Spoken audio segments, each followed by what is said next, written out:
Selamat berjumpa lagi teman-teman. Kita lanjutkan materi kita, yaitu materi statistik 2. Bagaimana kabar Anda? Semoga selalu sehat ya. Berjumpa lagi teman-teman. Kita akan belajar tentang statistik elementer, kali ini dengan topik pendugaan parameter. Statistik inferensial adalah pengambilan kesimpulan mengenai nilai sebenarnya dari parameter berdasarkan perhitungan statistik. Nah, kesimpulan yang diambil memuat ketidakpastian. Artinya apa? Bahwa kesimpulan tersebut bisa benar, bisa juga salah. Hal ini disebabkan karena data yang kita gunakan, data yang kita peroleh adalah data pendugaan dari sampel, di mana ketika kita mengambil sampel juga memuat kekeliruan. Ya. Jadi kekeliruan bukan pada perhitungan, tetapi kekeliruan pada saat mengambil sampel, pada saat apakah sampelnya betul acak atau sampelnya belum mewakili seluruh populasi yang kita teliti. Pada statistik inferensia ada dua hal yang dipelajari, yaitu teori pendugaan dan pengujian hipotesis statistik. Untuk teori pendugaan sendiri itu memuat dua hal juga, ya, pendugaan titik dan pendugaan selang atau pendugaan interval. Apa itu pendugaan titik? Misalkan begini, kita punya nilai rata-rata konsumsi mie instan per bulan setiap mahasiswa adalah 20 bungkus gitu ya. Nah, ini adalah pendugaan yang terdiri dari satu nilai gitu ya, satu nilai. Berapa dugaannya? 20 bungkus per bulan per mahasiswa. Ya. Sehingga secara matematis dapat ditulis X bar sama dengan 20. Nilai ini digunakan untuk menduga rata-rata populasi mu. Jadi, misalkan kita punya populasi mahasiswa itu ya. Mahasiswa itu kan bisa hanya Sanata Dharma, bisa hanya universitas tertentu atau mahasiswa se-Indonesia. Tetapi kemudian kita mengambil sampel gitu ya, mengambil sampel dan diperoleh rata-rata konsumsi mie instannya 20 bungkus. Nah, X bar ini yang akan digunakan untuk menduga mu gitu ya. Beberapa penduga dan parameter yang lain ada di tabel itu. Ada yang di tabel ya. Ini rata-rata itu parameternya mu, penduganya X bar. Ini X bar ya, nggak nampak barnya. Kemudian proporsi itu mu pi, penduganya P biasanya. Standar deviasi itu sigma, penduganya S, dan koefisien korelasi itu rho, penduganya R. Satu parameter dapat mempunyai beberapa penduga. Loh, seperti apa? Ya, kita lihat. Pendugaan titik. Masih di pendugaan titik. Pendugaan titik merupakan fungsi nilai pengamatan yang berasal dari sampel dengan n elemen. Jika penduga diberi simbol theta topi dan X1, X2 sampai Xn itu sampel acak, maka theta topi itu fungsi dari f X1, X2 sampai Xn. Ya. Nah, misalkan theta topi itu sama dengan X bar sama dengan super N kali sigma XI untuk sampel 1, dan apabila bisa juga theta topi itu untuk menduga variansi S kuadrat atau variansi ya, sigma kuadrat, nah diduga dengan S kuadrat, yaitu sigma kuadrat dari selisih XI min X bar dibagi N min 1 untuk sampel 2. Maka theta topi di sini akan berbeda-beda dari satu sampel dengan sampel yang lain ya. Untuk sampel 1 dia untuk menduga X bar, untuk sampel 2 dia menduga sampel 1 dia menduga rata-rata, sampel 2 dia menduga variasi. Nah, sifat-sifat penduga gitu ya. Theta topi merupakan penduga tak bias dari theta. Sehingga tak bias itu gimana? Tak bias itu tidak mempunyai error gitu ya. Dia tepat menduga. Seperti yang kita pelajari sebelumnya kemarin ya. Sehingga ekspektasi theta topi itu sama dengan theta. Ya. Jadi ekspektasinya tepat. Theta topi merupakan penduga konsisten bagi theta jika nilai theta topi cenderung mendekati nilai theta untuk ukuran n semakin besar mendekati terhingga. Jadi semakin ukurannya sampel itu semakin besar, maka penduga titik ini akan lebih baik daripada ukuran sampel yang kecil gitu ya. Contohnya begini, X bar itu merupakan penduga konsisten dari mu. Ya. Karena untuk n mendekati tak hingga, maka X bar ini akan mendekati mu. Kita ingat mata kuliah yang ada limitnya itu apa? Kalkulus ya. Nah, kemudian S kuadrat yang sama dengan 1/n-1 kali sigma dari kuadrat selisih XI min X bar itu penduga konsisten dari sigma kuadrat. Jadi pasti gitu ya. Pasti X bar itu menduga mu, S kuadrat itu menduga sigma kuadrat. Nah, kita lanjut. Ada sifat dua lagi. Theta topi juga merupakan penduga yang efisien bagi theta. Artinya apa? Jika theta topi memiliki variansi yang lebih kecil dibandingkan penduga yang lain, maka theta topi ini cocok untuk menduga theta, gitu ya. Maka efisien dia. Syaratnya apa?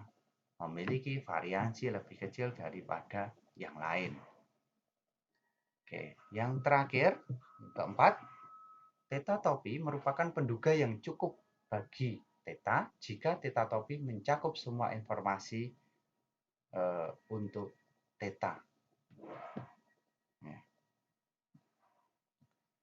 Jadi informasi yang mencakup semua informasi itu artinya bahwa dia mewakili gitu ya, mewakili seluruh populasi. Oke, nah sekarang kalau tadi penduga titik, sekarang penduga selang. Ada beberapa slide yang ada di sini. Nanti bisa teman-teman membuka lagi slide-nya sambil mendengarkan penjelasan di video. Pendugaan titik terdiri dari satu angka saja dan tidak memberi gambaran terhadap seberapa jauh, seberapa selisih, seberapa panjang gitu ya. Misalkan begini, ini penduganya. Nah, ya hanya di sini saja. Kita menduga di sini aja. Tetapi kalau penduga selang gimana? Penduga selang itu kita punya selisih ke sana dan selisih ke sana. Jadi kita punya, nah ya gambarannya begini. Kita punya sejauh ini. Nah, harapannya apa? Ya yang kita duga itu pasti berada di sini gitu ya. Tetapi kalau kita hanya menduga titik itu kan kemungkinan meleset itu lebih besar. Ya. Kemungkinan meleset itu lebih besar. Karena dugaan tentu saja punya salah. Contoh 2, harga mutlak X bar min mu sama dengan epsilon, di mana epsilon itu kesalahan. Hal ini yang menyebabkan seringkali penduga selang digunakan, gitu ya. Yaitu suatu penduga berupa interval yang dibatasi dengan nilai batas bawah dan batas atas. Dan interval ini yang kemudian disebut dengan interval keyakinan atas selang kepercayaan. Nah, sekarang pendugaan selang untuk rata-rata mu. Misalkan theta adalah parameter yang akan diestimasikan, diperkirakan berdasarkan penelitian sampel. Untuk membuat pendugaan selang harus ditentukan terlebih dahulu besarnya koefisien keyakinan yang diberi notasi 1 min alfa. Jadi kalau kita punya signifikansi alfa 5%, maka kita yakin bahwa dugaan kita benar itu 95%. Memang tidak menutup kemungkinan kemudian 5% yang terjadi. Tapi bahwa 1 min alfa itu yang kita yakini bahwa selang itu memuat rata-rata yang kita duga. Perhatikan ini kurva normal ini ya. Berdasarkan teorema limit pusat,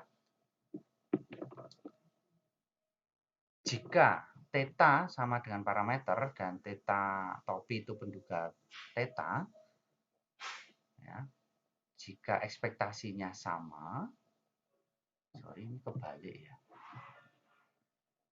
dan kesalahan bakunya itu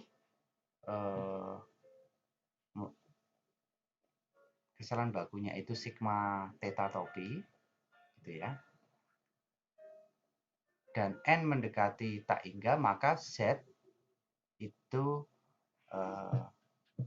yang besarnya theta topi min theta per sigma theta topi itu berdistribusi normal dengan variansi 1 dan rata-ratanya 0.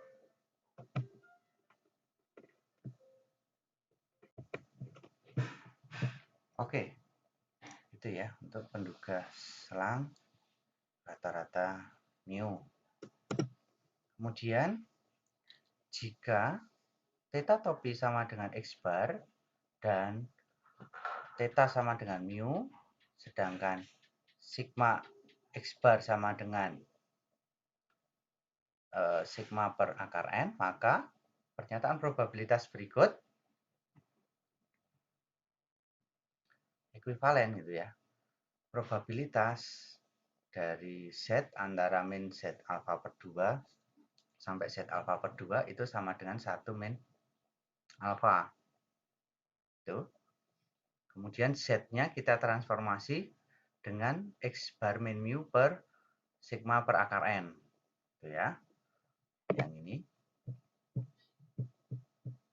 Ini transformasi Z-nya X bar min mu per sigma per akar n. Kemudian yang ini di dalam kurung ini kedua ruas kiri dan ruas kanan dan tengah itu kita kalikan sigma per akar n. Jadi ini kali sigma per akar n. Jadi ini ruas kiri dan kanan. Nah, yang tengah kan ininya jadi 1 gitu ya. Kemudian karena kita mau mencari mu itu berada di mana, maka ya ini tinggal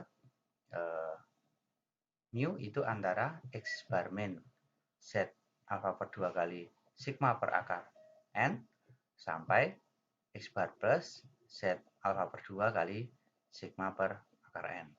Berapa probabilitas mu-nya berada di sini? Yaitu 1 min alfa. Jadi sebesar yang tadi ya, yang kita gunakan ini. Ini notasi kepercayaannya, tingkat kepercayaannya. Nah, kalau yang ini itu kita anggap A dan ini kita anggap B, ya, nilainya ini A ini B, kemudian A itu batas bawah dan batas atas B, maka probabilitas mu itu berada di antara A dan B itu sebesar 1 min alfa. Artinya kita yakin terdapat peluang sebesar 1 min alfa sehingga interval A, B itu pasti memuat rata-rata mu gitu ya. Oke. Bisa kita lanjut ya. Rumus pendugaan selang rata-rata ada 3. Yang pertama, untuk N lebih besar sama dengan 30, dari populasi tak terbatas, atau dari populasi terbatas dengan pengambilan sampel, itu pengembalian, ada pengembalian. Yang kedua, untuk N lebih besar sama dengan 30, populasinya terbatas, pengambilan sampel itu tanpa pengembalian. Kemudian untuk N kurang dari 30, diambil dari populasi dengan pengambilan sampel pengembalian. Ada pengembalian. Dan ya, standar deviasi populasi tidak diketahui. Oke. Rumusnya ini nanti bisa dibaca lagi di slide yang saya bagikan. Ya. Ini eksperimen Z alfa per 2 kali sigma per akar N sampai X bar plus Z alfa per 2 kali sigma per akar N. Ini untuk apa tadi? Ya, N-nya lebih besar dari 30. Kemudian populasi tak terbatas atau populasi terbatas tetapi dengan pengembalian. Kalau populasinya terbatas tanpa pengembalian, maka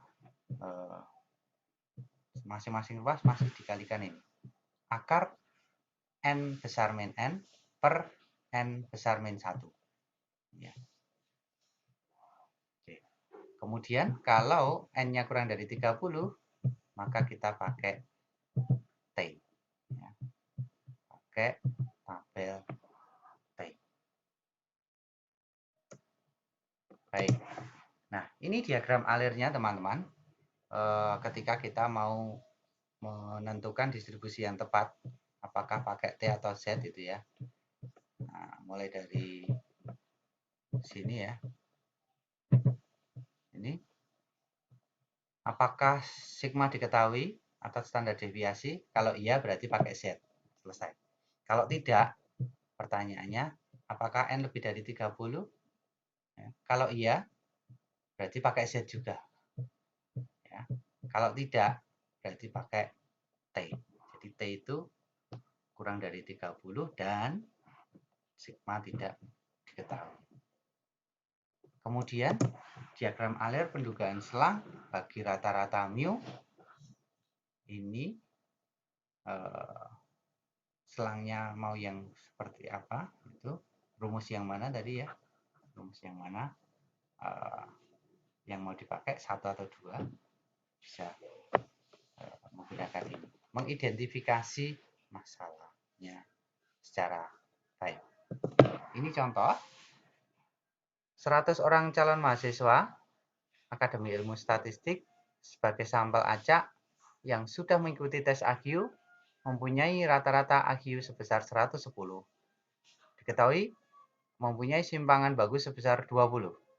Dengan menggunakan tingkat kepercayaan 95%, buatlah penduga interval dari rata-rata AQ mereka. Ini N-nya tadi 100 ya. N-nya 100, kemudian X-bar-nya 110, sigmanya 20. Oke. Berarti 1 min alfa itu 95%, alfanya 5%, berarti alfa per 2, 2,5%. Kita buka tabel distribusi normal, Z alfa per 2 itu terletak di 1,96. Oke ya. 1,96. Sehingga mu itu berada di antara 110 min 1,96 kali sigmanya tadi 20 per akar N. Nah, ini tinggal dimasukkan aja rumusnya. Saya kira teman-teman tidak akan kesulitan untuk menggunakan rumus ini. Oke, itu contoh yang pertama. Kemudian contoh yang kedua, 5 orang mahasiswa FE Unika Atmajaya Jakarta dipilih secara acak untuk kemudian diukur tingginya.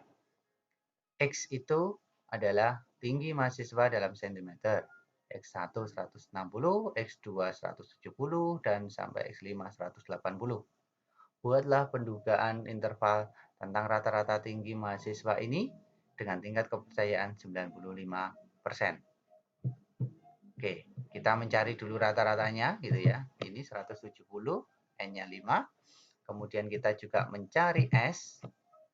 S itu akar dari variansi. Kemudian SX-nya, penduganya, itu kan S per akar N ya, sehingga 3,53 ini. Sama tadi untuk apa? Untuk rumusnya. Nah, kita perhatikan bahwa N ini sama dengan 5 gitu ya. Maka kita pakai tabel T. Tabel T untuk 2,5% ini, alfa 2,5% derajat bebasnya N-1 sama dengan 4. Maka T-nya, nilai T-nya tabelnya adalah 2,7764 atau 2,78. Nah, kemudian kita masukkan ke rumusnya. Kalau sudah masuk rumus, saya kira teman-teman sudah tidak diragukan lagi gitu ya. Sudah pasti tinggal ketelitiannya saja dan menembak kasus atau masalah yang ditanyakan. Oke, itu 2 contoh teman-teman. Ini ada latihan, silahkan nanti dilihat di PPT yang terlampir untuk dikerjakan dan kita akan berdiskusi melalui grup kita. Oke, terima kasih. Semoga sukses dan sehat selalu. Oke, demikian teman-teman materi kita. Jangan lupa Anda subscribe channel ini supaya Anda tahu perkembangan materi kita selanjutnya. Terima kasih.